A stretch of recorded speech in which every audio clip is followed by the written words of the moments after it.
Ko prvič naložiš Screencast-O-Matic, izgleda zadeva takole prazno, vse črno. In da začnemo s storyboardom, kliknemo tukaj na story. Za začetek bomo izbrali tale storyboard, torej tale Start with Storyboard.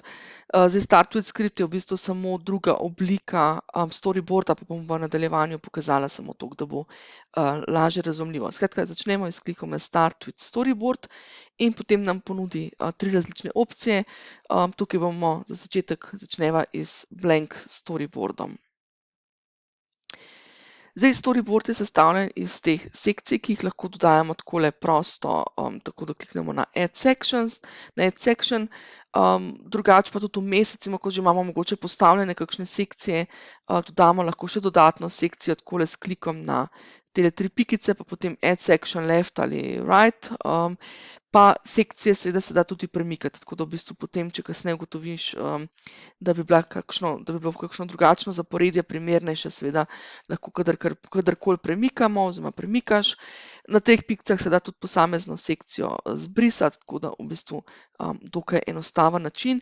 Mogoče tukaj samo še pokažem, to se pravi, če gremo na tale Switch to List, dobimo torej tisti pogled, kjer je skript. To se pravi, v bistvu ista zadeva, do iste zadeve bi prišli, tudi če bi tam kliknili na začetku Start with Script.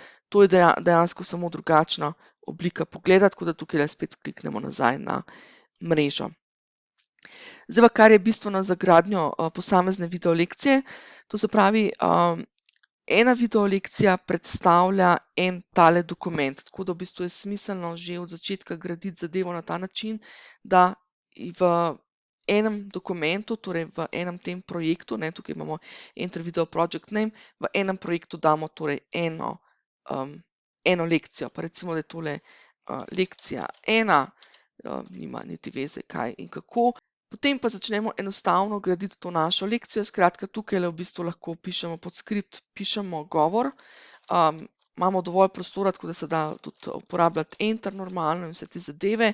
Seveda ni nobenega posebnega oblikovanja, skratka samo pač tak navaden tekst.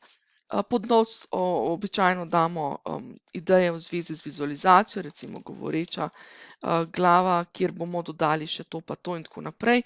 Tukaj recimo rečemo, tukaj bomo posnetek zaslona in tako naprej. Skratka, pač tukaj zapisujemo pod notes ideje, pod skript pa zapisujemo tiste ključne misli oziroma naš govor. Potem pa v bistvu, kar želimo v nadaljevanju, je pa v bistvu tukaj lahko tudi za vizualni del dodamo naše fotografije oziroma tiste slike, kar že mogoče imamo. Jaz imam na primer za tiste dele, kjer imam govorečo glavo, imam že kar naprej pripravljeno tukaj pod Add Image, to se pravi na tem srednjem dodajamo medijske elemente, dodam Add Image in imam tukaj med dokumenti že kar odprto eno sliko svoje govoreče glave. Vsi dokumenti oziroma vse slike, ki jih naložimo nazadnje, so tukaj shranjene, tako da tukaj kar izberem tole sliko. Potem lahko, če imamo že kje shranjene kakšne fotografije, lahko dodamo tudi recimo že obstoječo fotografijo kakšnega slajda.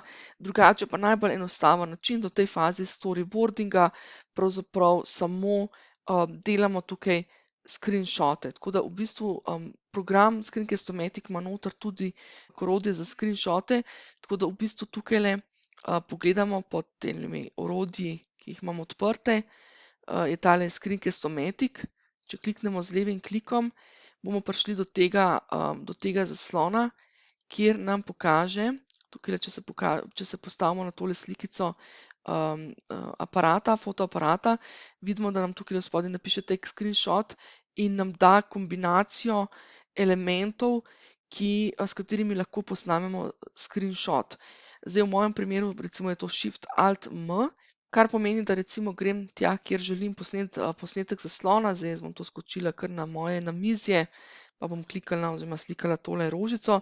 Skratka, kliknem tisto kombinacijo črk, ki je tam določena, se mi postavi, oziroma naredi takle napis.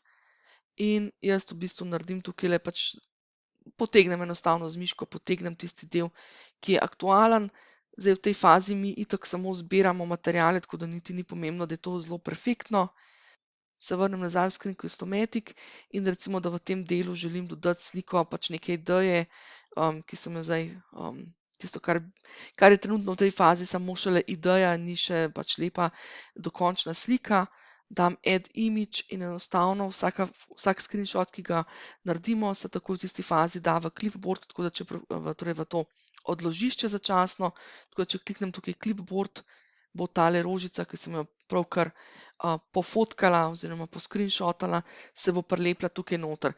Skratka, na tak način lahko gradimo ta naš storyboard, da dobimo v bistvu že neke vrste prototip našega spletnega tečaja.